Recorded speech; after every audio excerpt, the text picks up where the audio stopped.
Hello students, I am Vinay from Vinay Thinks channel and today we will study the chapter of English of class 9 and the chapter name is Ishwaran the Storyteller by R.K. Lakshman.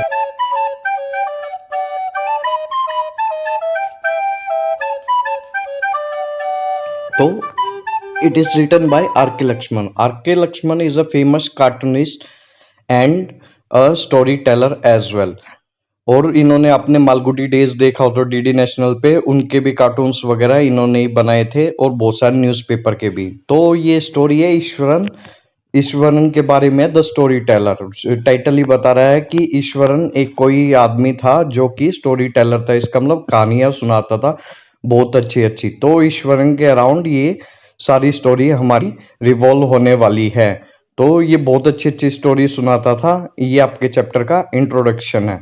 और story telling एक form of art है कि हर कोई नहीं सुना सकता, एक कला है। वो ऐसे सस्पेंस में सुनाता था ईश्वरन कि ऐसे लगता था कि स्टोरी नहीं, कहानी नहीं, कि रियल है, इन रियलिटी कि कोई कहानी चल रही है, इन रियल लाइफ में चल रही है। वो ऐसे सुनाता था ह्यूमर के साथ और ऐसे पंचेस मारता था ईश्वरन कि बिल्कुल ऐसे लगता था कि वो रियल स्टोरी है। जैसे कि आपकी चैप्टर में भी देखोगे कि उसके जो स्टोरी टेलिंग का क्या है तरीका है, वो कैसे स्टोरी सुनाता है।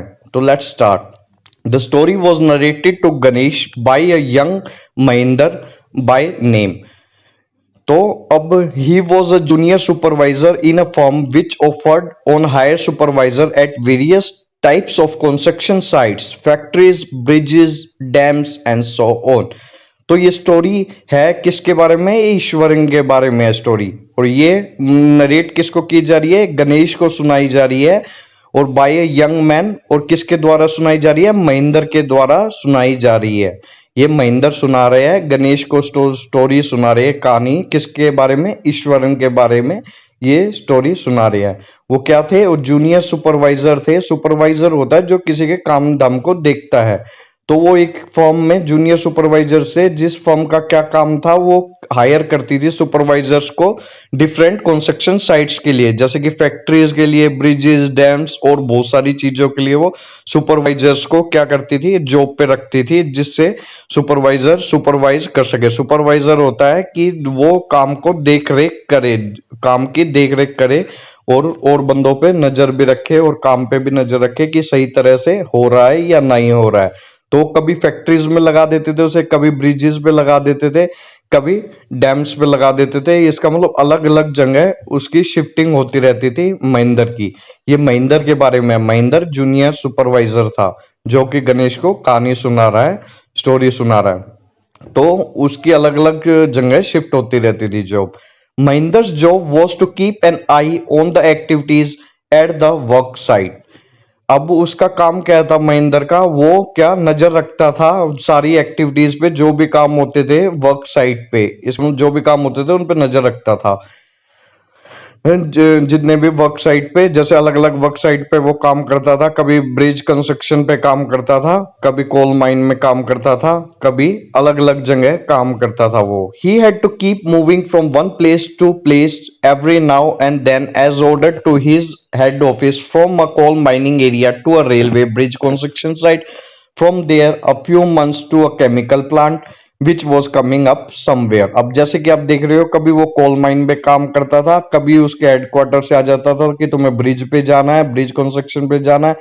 कभी उसके हेडक्वार्टर से आ जाता था कि आपको केमिकल प्लांट में जाना है, वहां पे काम करना है। जैसे कि आप पिक्चर भी देख रहे हो, वो अलग अलग कंस्ट्रक्शन साइट्स पे जाता रहता था। जैसे कि ये उसके हेडक्वार्टर से इंफॉर्मेशन आती थी कि आपको यहाँ पे जाना है। तो उसकी जीप जो जॉब थी वो शिफ्टिंग वे में थी कि कभी कहीं होती थी, कभी केमिकल प्लांट में होती थी, कभी ब्रिज कंस्ट्रक्शन में, कभी कोल माइन में। तो उसकी जॉब वेरी करती रहती थी टाइम टू टाइम। इसका मतलब वो उसकी जगह भी शिफ्ट होती रहती थी और उसका प्लेस भी, वर्क प्लेस भी उसका शिफ्ट होता रहता था time to time. He was a bachelor. Bachelor means unmarried. इसका मतलब जो मैरिड ना हो वो, इसका मतलब उसकी मैरिज नहीं हुई हुई थी। His needs were simple and he was able to adjust himself to all kind of odd condition, whether it was ill-equipped circuit house or a makeshift canvas tent in the middle of the temporary stone quarry. But one asset he had was his cook Ishwaran. Stone query क्या होता है? Mine होता है। तो अब वो क्या कह रहा है कि कभी उसकी जो जो नीड्स थी वो बिल्कुल ही सिंपल थी, क्योंकि वो अनमेरिड था, उसकी ज्यादा नीड्स नहीं थी, और वो ओड कंडीशन में, इसका मतलब ओड कंडीशन का मतलब जो कि खुद के लिए सहूलियत भरी ना हो, उस कंडीशंस में भी वो अपने आप को एडजस्ट कर लेता था कैसे न कैसे। क्योंकि उसे अलग अलग जगह जाना पड़ता था। झापे की ये ओड कंडीशन क्यों बोला गया है? इसलिए बोला गया क्योंकि झापे की इल इक्विप्ड सर्किट हाउस का मतलब जहाँ पे कुछ भी रहने वगैरह की जगह नहीं होती थी और कोई भी इक्विपमेंट्स नहीं होते थे, खाने वगैरह की चीजें, घर वगैरह, तो ऐसी जगह पे भी उसको जाना पड़ता था और वो वहां पे एडजस्ट करता था। और make shift canvas, make shift होता है, मेक शिफ्ट का मतलब होता है टेम्पररी। टेम्पररी इसका मतलब वो कभी कभी क्या कैनवस टेंट में भी रहना पड़ता था, जहाँ पे जैसे कि ये दिखा रखा है मैंने, टेम्पररी की वहां पे घर नहीं होता था तो उसे टेम्पररी अपना एक टेंट लगाना पड़ता था in the middle of stone query, कि माइन के बीच में उसे क्या लगाना पड़ता था? टेंट लगाना पड़ता था अपना। तो वो ऐसे ओड कंडीशंस में रहता था, बट उसके पास एक सहूलियत थी। सबसे बड़ा उसका एडवांटेज क्या था? एसेट क्या था? एसेट का मतलब एडवांटेज उसके पास क्या था?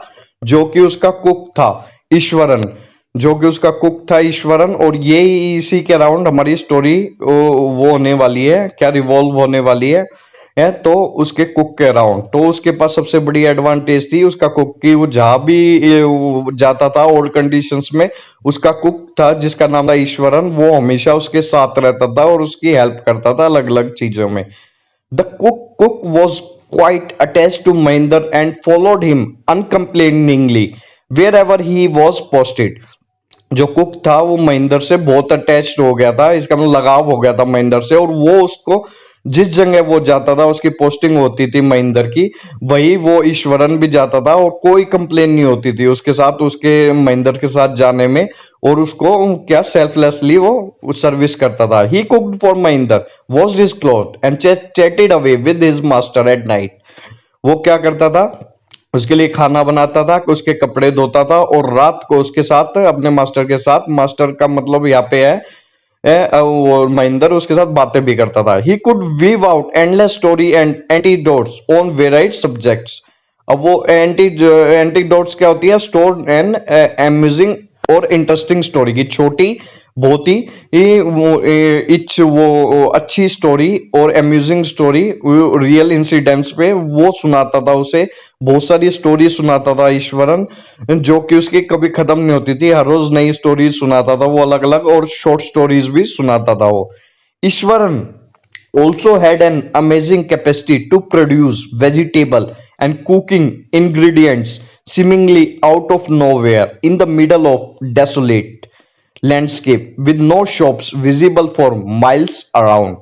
अब वो क्या कह रहा है? डेसोलेट का मीनिंग होता है अनइनहेबिटेड और एम्प्टी, कि जहां पे कुछ भी नहीं मिलता था, दुकानें दूर दूर तक नहीं मिलती थी, वो पता नहीं जादू से क्यों उसके पास ऐसी कैपेसिटी थी, वो सारा खाने की चीजें और सब्जियां एकदम ले आता था, क्यों, और वहां पे कई दुकानें भी नहीं मिलती थी, पता नहीं वो कहाँ से अपने आप इकट्ठा कर लेता था सब चीजें जो जो उसे जरूरत होती थी खाने वगैरह के लिए, क्योंकि वहां पे ऐसे प्लेसेस में भी वो ऐसी चीजों का अरेंजमेंट कर लेता था जहां पे कोई शॉप नहीं होती थी, दूर दूर तक कोई शॉप्स नहीं दिखती थी, और दूर दूर तक कोई भी इंग्रेडिएंट्स नहीं दिखते थे जो खाने वगैरह में काम आते हैं, डेली यूज में काम आते हैं, बट वो बहुत ही अच्छा कुक था।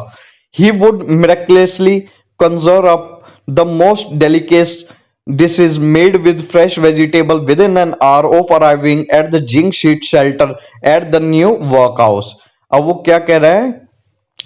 टेम्पररी इसका मीनिंग होता है, जिंक शीट शेल्टर का मीनिंग भी होता है टेम्पररी, जैसे कि हमने टेम्पररी टेंट्स भी पढ़े थे। वो कह रहा है जादू उसकी, जैसे उसके पास जादू की छड़ी थी, कॉन्जर अप होता है टुगेदर और क्रिएट विद मैजिक, कि वो एकदम जादू की छड़ी की तरह वो बहुत सारी डिलीशियस सिटी वो डिशेस बना देता था, पता नहीं एकदम कहां से अरेंज कर लेता था सारे वेजिटेबल्स, और वो कुछ ही घंटों में जब हम नए प्लेस पे जाते थे, जब हम नए प्लेस पे शिफ्ट होते थे, वो कुछ ही घंटों में जादू से, इसका कहने का मतलब है राइटर का, जादू से वो कुछ ही घंटों में सब कुछ इकट्ठा कर लेता जो जो उसे खाने की जरूरत होती थी।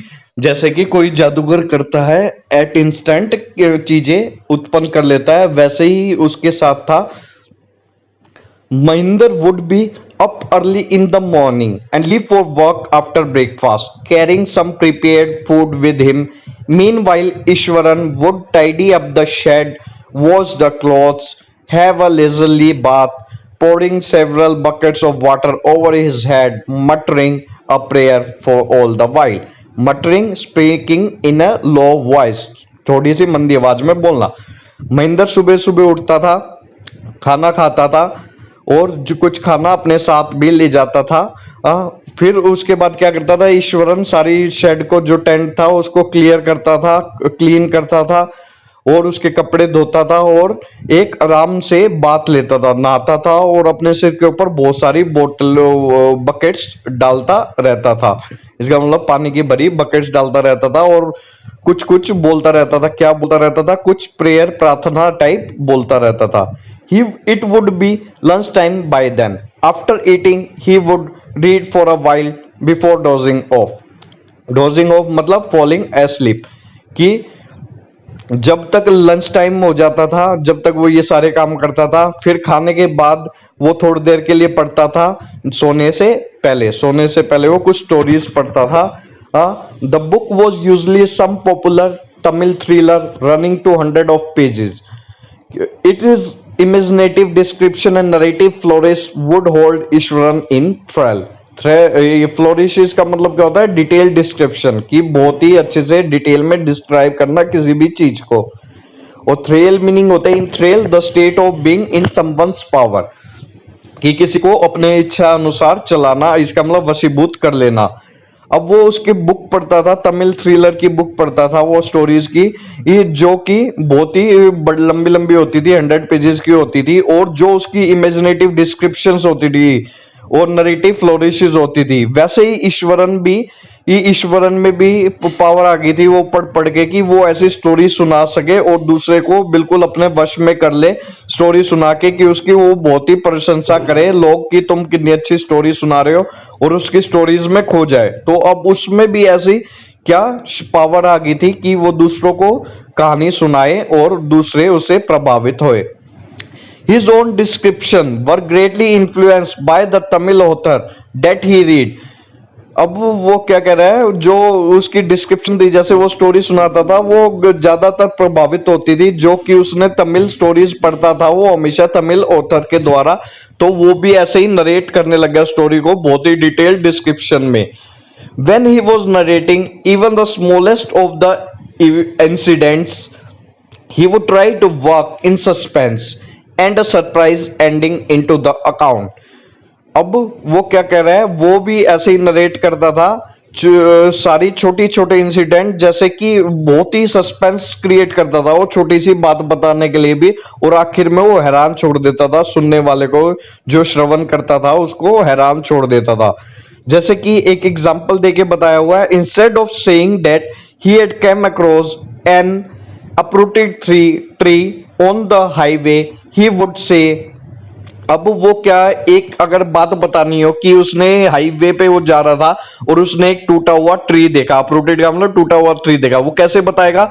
he would say with eyebrows suitably arched and hands held out in dramatic gesture, the road was deserted and I was all alone। वो कैसे बताएगा? आर्क्ड का मतलब होता है कर्व्ड अप, सिल्ली उठा के बोलना, आईब्रोज उठा के बोलना, डेजर्टेड मतलब एम्प्टी। वो कैसे बताएगा एक इस सिंपल सी बात को, कि एक ट्री क्या हाईवे पे पड़ा हुआ था, तो कैसे बताएगा उसको? एकदम अपनी आईब्रोज को ऊपर उठाएगा, वो अपने हैंड्स को ड्रामा की तरह, जैसे बहुत ही जैसे आश्चर्यजनक बात हो, डरावनी बात हो, तो ऐसे हाथों के जेस्चर करेगा, हाथों से इशारे करेगा और बोलेगा the road was deserted and I was all alone, कि जो रास्ता था वो बिल्कुल खाली था और मैं बिल्कुल अकेला था। Suddenly I spotted something that looked like an enormous bushy beast lying sprawled across the road. I was half inclined to turn and go back, but as I came closer, I saw that it was a fallen tree with its dry branches spread out. अब वो कि कैसे सुनाएगा, drama में सुनाएगा कि मैंने एकदम, एनोमस का मतलब होता है ह्यूज, कि मैंने एकदम जब मैं वहां पे जा रहा था तो मैंने बहुत बड़ा बुशी बिस्ट देखा, डरावना क्या दानव देखा जो कि रोड पे पड़ा हुआ था। अब वो एक छोटे से ट्री को कैसे बता रहा है, देखो आप बिल्कुल कि वो उस तरीके में, I was half incline to turn, मैं बिल्कुल पीछे मुड़ने वाला था, बट आई केम क्लोजर, मैं जब पास गया तो मैंने क्या देखा, वो तो एक टूटा हुआ ट्री है, बस एक टूटा हुआ क्या है, पेड़ है जिसकी ड्राई ब्रांचेस है, इसका मतलब सूखी हुई झाड़ियां है वो फैली हुई है जो कि उसे दानव लग रही थी। अब उसके बताने का तरीका देखो, बताता कितना अच्छी तरह से वो story. Mahinder would stress himself back in the canvas chair and listen to Ishwaran's tales uncritically. Uncritically क्या मतलब होता है, without judging them. जो महेंद्र था वो आराम से अपने कैनवस चेयर पे बैठता था और आराम से उसकी सारी कहानियां सुनता था विदाउट जज किए। इसका मतलब उसको जज नहीं करता था ये रियल है या अनरियल है, वो विदाउट जज किए उनको सुनता रहता था। The place I come from is famous for timber, Iswaran would begin, there is richly wooded. अब वो क्या कह रहा है कि अब वो जो स्टोरी स्टार्ट कर रहा है कि मैं ऐसी जगह से हूं, अब वो बता रहा है जाओ जो कि फेमस है टिम्बर के लिए। टिम्बर होता है जो लकड़ी होती है, वुड होती है जो वो किसके लिए, कॉमर्शियल पर्पसेस के लिए यूज होती है। There is richly wooded forest all around, वहां पे बहुत ही ज्यादा, कि इसका मतलब जंगल था जहां पे क्या कहते हैं वुड्स बहुत ज्यादा मिलती थी, लकड़ियां की भरमार थी। The logs are hold on to the lorries by the elephants. अब वो क्या है, होल्ड का मतलब होता है ट्रांसपोर्टेड। अब वो कह रहा है कि जो लकड़ियों के वो थे, लक्कड़ थे बड़े बड़े, वो एलिफेंट के द्वारा किस पे, लोरीज पे रखे जाते थे। They are use well fed beast, वो की बहुत बीस्ट का मतलब होता है एनिमल, वो बहुत बड़े बड़े एनिमल्स होते थे। इसका मतलब वो एलिफेंट्स को बता रहा है बहुत ही बड़े एनिमल्स होते थे वे। When they turn wild even the most experience mammoth is not able to control the. Mammoth होता है जो कि इसको कंट्रोल करता है, एलिफेंट को कंट्रोल करता है, एलिफेंट को कंट्रोल करता है, उसे बोलते हैं मैमोथ। तो अब वो क्या कर रहा है कि वो जो बहुत बड़े एक्सपीरियंस मैमोथ भी होते थे, वो भी एलिफेंट्स को उनको कंट्रोल नहीं कर पाते थे। After this prologue Iswaran would launch into elaborate antidote involving an elephant. Prologue होता है an introductory session before a speech, कि एक इंट्रोडक्टरी सेशन होना, क्या कहते हैं स्पीच से पहले, कि इंट्रोडक्शन देना कि क्या क्या होएगा स्टोरी में, और एलिब्रेट होता है डिटेल में बताना। वो कह रहा है कि पहले वो इंट्रोडक्शन देता था स्टोरी के बारे में, जैसे कि स्टोरी के बारे में इंट्रोडक्शन दिया है स्टोरी शुरू करने से पहले, जैसे कि एलिफेंट की स्टोरी है, एलिफेंट की स्टोरी शुरू करने से पहले उसने क्या बताया, अपने गांव के बारे में बताया, किस लिए फेमस था वो, तो उसने इंट्रोडक्शन दिया है, पहले प्रोलॉग दिया है, और फिर अब वो डिटेल्ड में बाद में बताएगा। One day a tusker escaped from the timber yard and began to roam about, stamping on bushes, tearing up wild creepers, breaking branches at will. You know, sir, how an elephant behaves when it goes mad. Tusker का मतलब होता है animal. तो एक दिन वो क्या बता रहा है, एनिमल इसकी एलिफेंट की कहानी बता रहा है। वो कह रहा है कि एकदम वो भाग गया किसी टिम्बर यार्ड से जहां पे वो काम करते थे, तो and began to roam around, और बाहर घूमने लग गया, स्टैंपिंग ऑन बुशेस, बुशेस पे पैर रख के तोड़ने लग गया, टीयरिंग अप वाइल्ड क्रीपर्स, जो जंगली क्रीपर्स के पौधे थे उनको तोड़ दिया, ब्रेकिंग ब्रांचेस एट विल, सारी ब्रांचेस टहनियां तोड़ दी पेड़ों की।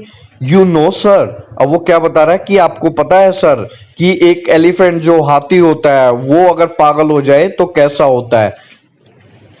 Ishwaran would get so caught up in the excitement of his own story that he would get up from the floor and jump about, stamping his feet in emulation of the mad elephant.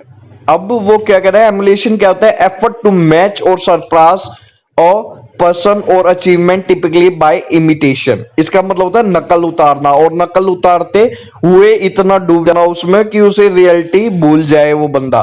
तो अब ईश्वरन के साथ भी ऐसा ही हुआ।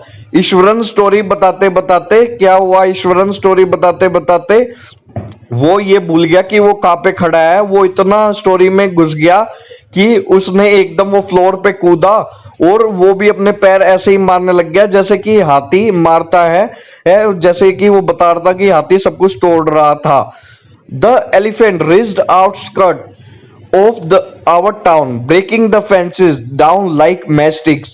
He would continue. अब वो क्या कह रहा है, जो एलिफेंट था वो आउटस्कर्ट का मतलब मैंने आपको पिछले चैप्टर में बताया था, आउटस्कर्ट होता है आउटर बाउंड्री ऑफ एनीथिंग। तो ये आउटर बाउंड्री के टाउन के बाहर की बाउंड्रीज पे पहुंच गया और वहां पे सब फेंसेस को तोड़ने लग गया जैसे कि मैस्टिक हो। इसका मतलब जैसे उसके लिए हाथी बहुत बड़ा होता है तो फेंसिस को कैसे तोड़ रहा था, जैसे कि माचिस की तिलिया हो, माचिस की तिलियों की तरह वो फेंसिस को तोड़ रहा था क्योंकि वो बहुत ही बड़ा एनिमल होता है elephant. It came into the main road and smashed all the stall selling fruits, mud pots and clothes. वो क्या कर रहा है, फिर वो मेन रोड पे आया आउटर स्कर्ट से और सब कुछ उसने तोड़ फोड़ डाला, जो भी स्टॉल लगी थी फ्रूट की या जो मटकों वगैरह की लगी थी या कपड़ों की स्टॉल्स लगी थी रोड पे, सब कुछ उसने तोड़ दिया एलिफेंट ने। People ran helter skelter in panic. अब हेल्टर पैनिक क्या होता है, sudden uncontrollable fear often causing wildly unthinking behaviour. अब वो कह रहे एकदम डर जाना, इसका मतलब तो सारे बंदे इधर उधर भागने लगे डर के, क्योंकि वो एलिफेंट इतना बड़ा एलिफेंट और वो पागल दिख रहा था, सब कुछ तोड़ फोड़ रहा था, उससे तो सब डर गए थे और इधर उधर डर में वो भाग रहे थे। The elephant now entered a school ground where children were playing breaking through the brick wall. और वो कह रहा है वो एलिफेंट वहां से जाता हुआ, बाजार से मेन रोड से जाता हुआ एक स्कूल ग्राउंड में घुस गया जहां पे बच्चे खेल रहे थे। और घुसा कैसे, जो ब्रिक की दीवार थी, ईंटों की दीवार थी, उसको उसने तोड़ दिया और वो अंदर घुस गया। All the boys ran into the classroom and shut the doors tight. कि सारे लड़के थे जो क्लासरूम में भाग गए और दरवाजे बंद कर लिए। The beast grunted and vented about pulling out the football goal post, tearing down the volleyball net, kicking and flattening the dump kept for water and uprooting the shrubs। अब उसने सारा ये तबाही बता रहा है वो। The beast grunted।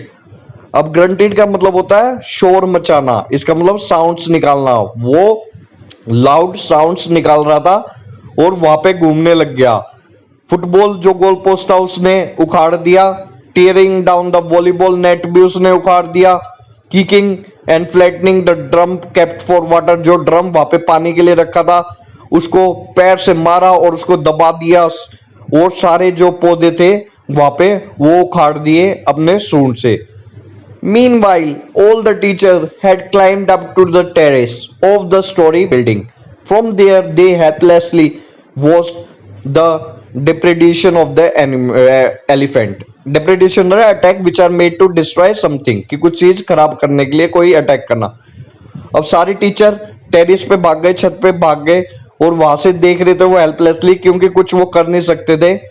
जो जो तबाह कर रहा था एलिफेंट, वो छत पे खड़े होकर देख रहे थे। There was not a soul below on the ground. The streets were empty, as if the inhabitants of the entire town had suddenly disappeared. कह रहा है कोई आत्मा भी नहीं दिख रही थी ग्राउंड पे, सारा रोड खाली हो गए थे, जैसे कि पूरे शहर में कोई नहीं रहता हो, सब एकदम गायब हो गए हो। I was studying in the junior class at that time and was watching the whole drama from the rooftop। कि कह रहा है कि मैं जूनियर क्लास में जब पढ़ता था, जूनियर क्लास का मतलब होता है कि ये फर्स्ट टू फिफ्थ क्लास में वो होगा जो ईश्वरन था, और वो सारा कुछ ड्रामा ऊपर से छत से खड़ा होकर देख रहा था क्योंकि नीचे कोई आ नहीं सकता था। I don't know what came over me suddenly. I grabbed a cane from the hands of one of my teacher and ran down the stairs into the open। कह रहे एकदम मेरे को पता नहीं क्या हुआ, मैंने अपने टीचर के, केन मतलब होता है स्टिक, मैंने अपने टीचर के हाथ से वो स्टिक खींची और मैं नीचे भागा जहां पे वो एलिफेंट था।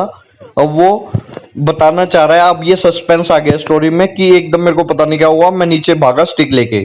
The elephant granted and menacingly swung a branch of tree which he it held in its trunk. वो ग्रंटेड का मतलब मैंने बताया था साउंड, फिर से साउंड निकालता है और मेनिसली होता है, इसका मतलब डरावने तरीके में वो जिससे सभी डर जाए ट्री की ब्रांचेस तोड़ देता है और अपनी ट्रंक में इसका मतलब सूंड में लपेट लेता है और घुमाने लग जाता है वो।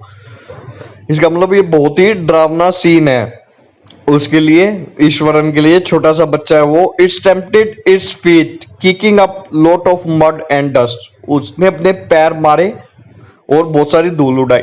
It looks frightening but I move slowly towards it, stick in my hand. People are watching the scene hypnotise from near by house top. Hypnotise क्या होता है? टू इन्फ्लुएंस, कंट्रोल और डायरेक्टली और indirectly by a person, charm और words और domination. कि किसको hypnotise करना? अपने वश में कर लेना। वो कह रहा है कि वो अपने पैर से धूल वगैरह मिट्टी उड़ा रहा है। ये बहुत ही डरावना था और मैं भी डर गया था बहुत।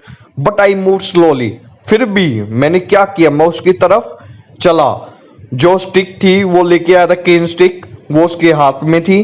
पीपल आर वॉचिंग, सभी पीपल देख रहे थे, इसका मतलब इंसान देख रहे थे वहां पे ऊपर खड़े होके, छत पे खड़े थे, जो कि वो बिल्कुल वशीभूत हो रखे थे, इसका मतलब हिप्नोटाइज हो रखे थे। उनकी आंखें इधर से उधर नहीं हिल रही थी, उनकी सबकी आंखें मेरी तरफ टिकी हुई थी कि अब मैं क्या करूंगा स्टिक से।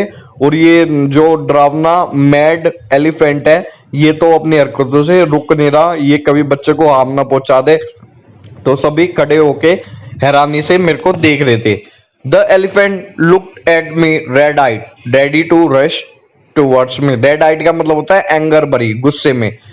It lifted its trunk and trumpeted loudly. अब उन एलिफेंट ने, जो एलिफेंट था उसने बहुत ही गुस्से में देखा, इसका मतलब एंगर ही था वो, बहुत रेड आइड का मतलब। और वो मेरी तरफ भागना चाहता था। उसने अपना सूंड उठाया जैसे कि आप पिक्चर में देख रहे हो, एंड ट्रम्पेटेड लाउडली। ट्रम्पेटेड होता है sound made by the elephant. जो एलिफेंट साउंड निकालता है उसे बोलते हैं ट्रम्पेट। जैसे लाइन का होता है रोर, की दाड़ना, और जो एलिफेंट निकालता है उसे बोलते हैं हम ट्रम्पेट। तो उसने बहुत जोर से दाड़ा वो। At that moment I move forward and mustering all my force whacked its third toenail on the quick. अब कह रहा है उसी मोमेंट, मस्टरिंग का मतलब होता है पुटिंग टुगेदर, सारी इकट्ठा करना। वैक्ड टू हिट नॉइजली, शोर मचा के मारना किसी को। कह रहे उसी वक्त मैंने अपनी सारी, मस्टरिंग का मतलब सारी शक्ति इकट्ठी की। All my force, muster all my force and whacked this third toenail, और तीसरे उसके नाखून पे जोर से मारा।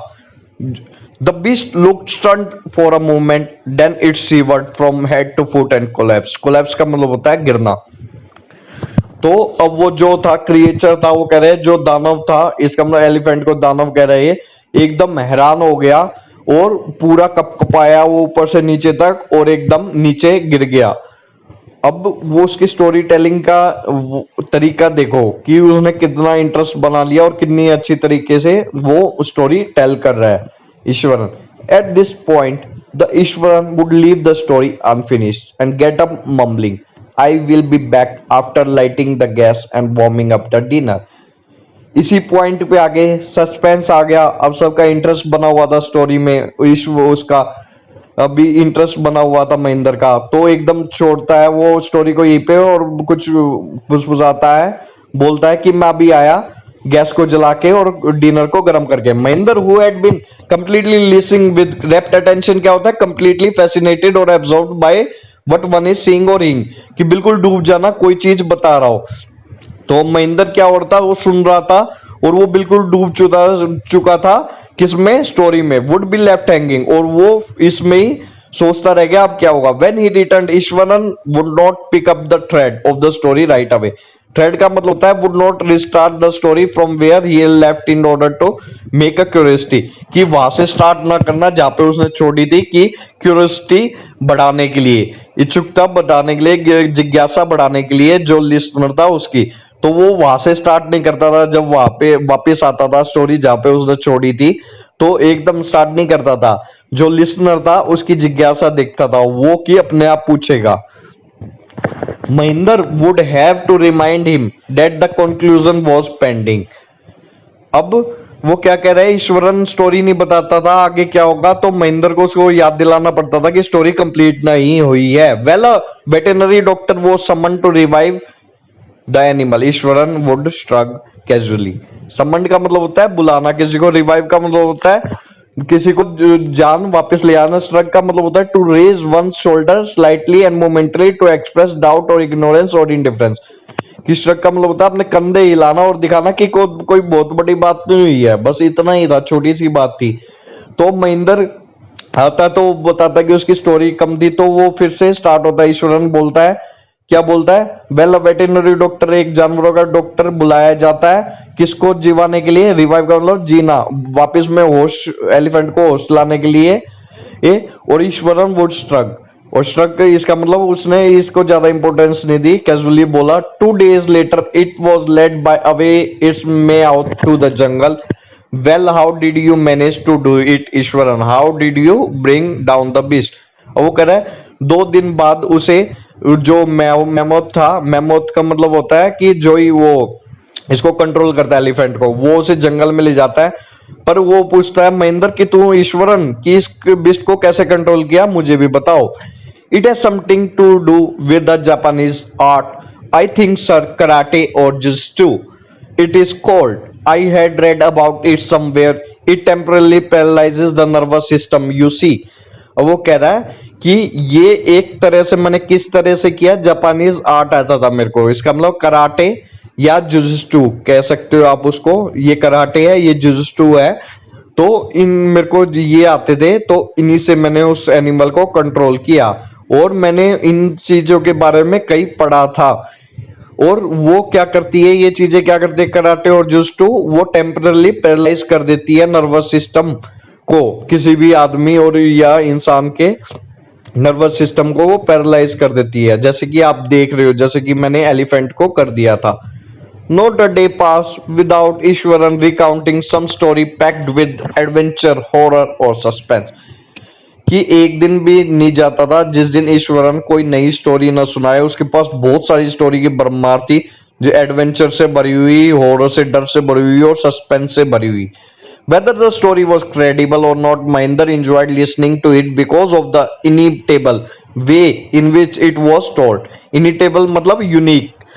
तो अब वो कहता था चाहे क्रेडिबल, क्रेडिबल का मतलब होता है रियल हो या ना हो स्टोरी, या गप्पे मारता हो, गप्पी हो। क्रेडिबल नॉट क्रेडिबल मतलब गप्पी, इसका मतलब रियलिटी नहीं है, या रियल हो या नहीं हो। पर महेंद्र को बहुत मजा आता था सुनने में, क्योंकि जिस वे में वो सुनाता था वो बहुत अच्छा था। Eswaran seem to more than make up for the absence of a TV in Mahendra's living quarter. कि जो ईश्वरन था, टीवी नहीं होता था, क्योंकि वो ऐसी ऐसी जगह रहते थे जहां पे कुछ खाने की चीजें नहीं होती थी, तो टीवी की तो दूर की बात है। तो अब वो टीवी से भी ज्यादा एंटरटेनिंग था जो ईश्वरन था। One morning when Mahendra was having breakfast, the Iswaran asked, can I make something special for dinner tonight sir? After all today is an auspicious day, according to tradition we prepare various delicacies to feed the spirits of our ancestors. auspicious का मतलब होता है good, कि आज बहुत ही अच्छा दिन है। तो वो महेंद्र पूछता है कि आज ब्रेकफास्ट में क्या मैं कुछ अच्छा बना सकता हूँ, सॉरी हैविंग द ब्रेकफास्ट देते हुए बोला डिनर में कुछ अच्छा सा बना सकता हूँ, क्योंकि हमारे रिवाज के अनुसार आज बहुत अच्छी अच्छी अच्छी चीजें बनती है, हमारे जो पूर्वज थे उनकी आत्माओं को शांत करने के लिए।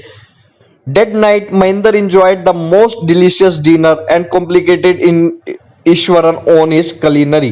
Culinary होता है related to cooking. इसका मतलब उसकी कुकिंग उस दिन उसने बहुत ही enjoy किया खाना, और उसकी तारीफ भी की उसके खाने के लिए। He seemed very pleased and unexpectedly launched into the most garish account involving the supernatural. Garish होता है something which is too colorful, fancy, that is disliked. कि बहुत ही चमकीला होना जिसे लोग पसंद ना करें। सुपरनेचुरल होता है आत्मा, गोस्ट से रिलेटेड। अब वो कह रहे हैं इट सीम्ड वेरी प्लीज, बहुत ही वो खुश थे खाना वगैरह खा के, बट एकदम क्या हुआ, बहुत ही उन्होंने एक कहानी सुनाई जो गोस्ट से रिलेटेड थी। इसका मतलब एकदम डरावनी कहानी स्टार्ट हो जाती है इस खुशी के माहौल के बीच में। कौन? ईश्वरन आज गोस्ट की कहानी सुनाने वाला है। You know sir, the entire factory area we are occupying was once a burial ground, he started. अब वो क्या कह रहा है कि ये जो फैक्ट्री एरिया है, कभी ये क्या होता था, शमशान घाट होता था। ब्यूरियल ग्राउंड का मतलब शमशान घाट। तो अब वो कहानी स्टार्ट करता है। Mahendra was jolted out of his pleasant reverie he had drifted into after satisfying meal। reverie का मतलब होता है a state of being pleasantly lost in one's thought daydream, कि दिन में सपने देखना। वो जिस दिन में सपने देख रहा था एकदम वो कूद के पड़ता है, क्योंकि डर सबको लगता है, तो वो ऐसे वे में सुनाता था, वो एकदम डरा और एकदम अपने मील से दूर हटा। I knew on the first day itself I saw a human skull lying on the path, even I now I come across a number of skulls and Iswaran continues.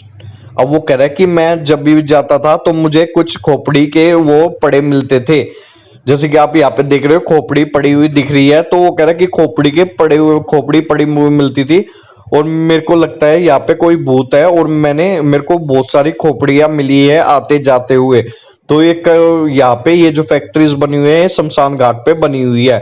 He went to narrate how he sometimes saw ghost at night, और उसने बताया कि उसको भूत कैसे रात को दिखते हैं। वो स्टार्ट करने वाला है। I am not easily frightened by these things sir, I am a brave fellow, but one horrible ghost of a woman which appears off एओन at midnight during the full moon. It is an ugly creature with matted hair and a shriveled face like a skeleton carrying a fortis in his hands। अब वो क्या कह रहा है, shriveled का मतलब है wrinkled और shrunken। इसका मतलब उसके पूरे मुंह पे क्या हुए थे, ये पूरा मुंह खराब हुआ था, जिसपे क्या थी, झुर्रियां पड़ी हुई थी और दबाव। फोर्टिस का मतलब अनबॉर्न बेबी। कि वो कह रहा है कि मैं इन चीजों से नहीं डरता, मैं बहुत ही बहादुर इंसान हूं, बट कभी कभी इन चीजों से डर जाता हूं। मैं एक वुमेन से डर जाता हूं जो कि मुझे रात को दिखती है जब पूरा चांद होता है, बहुत ही गंदी दिखती है। उसके बाल भी बहुत गंदे हैं और उसका मुंह भी बहुत गंदा है। इसका मतलब पूरा झुर्रियों से भरा हुआ है, और उसके हाथ में एक हड्डियों का फोर्टेज होता है। इसका मतलब जैसे कि आप ये भूत देख रहे हो इसके हाथ में है, ऐसे ही वो इसमें तो हेलोविन का वो ले रखा है इन्होंने, बट इस स्टोरी में वो बता रहा है कि भूत के हाथ में वो लेडी भूत होती है, उसके हाथ में क्या होता है, अनबॉर्न बेबी होता है। Mahendra sneered at the description and interrupted rather sharply, you are crazy Iswaran, there are no such things as ghost or spirit, it is all a figment of your imagination, get your digestive system examined and maybe your head as well, you are talking nonsense।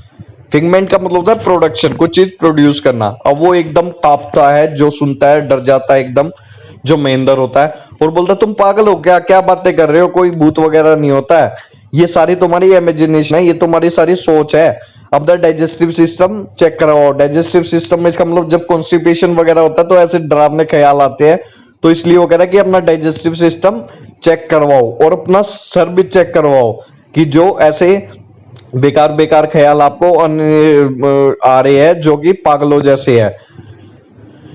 He left the room and retired for the night, expecting Eswaran to sulk for a couple of days। अब सल्क होता है B silent, Morris और bed tempered out of एनोइस और disappointed, कि बिल्कुल चुप हो जाना और गुस्से में रहना, बहुत दिनों तक किसी चीज से चिढ़ जाना। अब उसने वो रूम से गया महेंद्र, और ईश्वरन को थोड़े दिनों के लिए छोड़ दिया उसने। But the next morning he was surprised to find the cook as cheerful and talkative as ever. But उसने अगले दिन क्या देखा कि वो फिर से, जो उसने गुस्सा किया था उसको, बट फिर से वो वैसे का वैसा था। From that day on Mahendra for all his brave talk went to bed with a certain unease. उस दिन के बाद वो अपने बेड पे जाता था और जैसे कि आप देख रहे हो डरा डरा रहता था हमेशा। Every night he peered into the darkness outside through the window next to his bed, trying to make sure that there was no movement of dark shapes in the vicinity nearby area। इसका मतलब vicinity का मतलब जो पास में area था, peered का मतलब peeped। अब वो देखता था डार्क, यहाँ पे क्रिएचर्स का मतलब क्या है, गोस्ट। गोस्ट की बातें हो रही है, जो डार्क शेप्स की बात कर रहा है राइटर, गोस्ट की बात कर रहा है। डार्क शेप्स का मतलब गोस्ट। वो but he could not see a sea of darkness with the twinkling lights of the factory miles away। अब वो कह रहा है कि वो हमेशा देखता था खिड़की से, बट उसे कोई भूत नहीं दिखता था, बस फैक्ट्रीज की लाइट दिखती थी। He had always liked to admire the milk white landscape on full moon nights, but after hearing Ishwaran's story of the female ghost, he avoided looking out of his window altogether when the moon was full। कहता वो हमेशा देखता था जो चांदनी रात थी, इसका full moon night होती है, तो जब चांदनी रात होती है मैं इसलिए मिल्क बोला उसे नाइट को। तो कह रहा हमेशा देखता था वो ये सुंदर नजारे को, बट जब से उस ईश्वरन ने ये डरावनी स्टोरी सुनाई है भूतों की, तो उसे भी अब डर लगने लग गया है और वो खिड़की से बाहर देखने की जरूरत नहीं करता है। One night Mahendra was woken up from his sleep by a low moan close to his window. एक दिन लो मोल का मतलब होता है क्राइंग साउंड, की रोने की आवाज। एकदम महेंद्र एक रात को उठता है और उसे क्या सुनती है, रोने की आवाज सुनती है अपनी खिड़की से। At first he put it down to a cat prowling. Prowling मतलब सर्चिंग, कि उसको शुरुआत में लगा कि बिल्ली है कुछ ढूंढ रही है, ये इसका मतलब माइस वगैरह, इसका मतलब चूहा वगैरह ढूंढ रही है, but the sound was too guttural for a cat.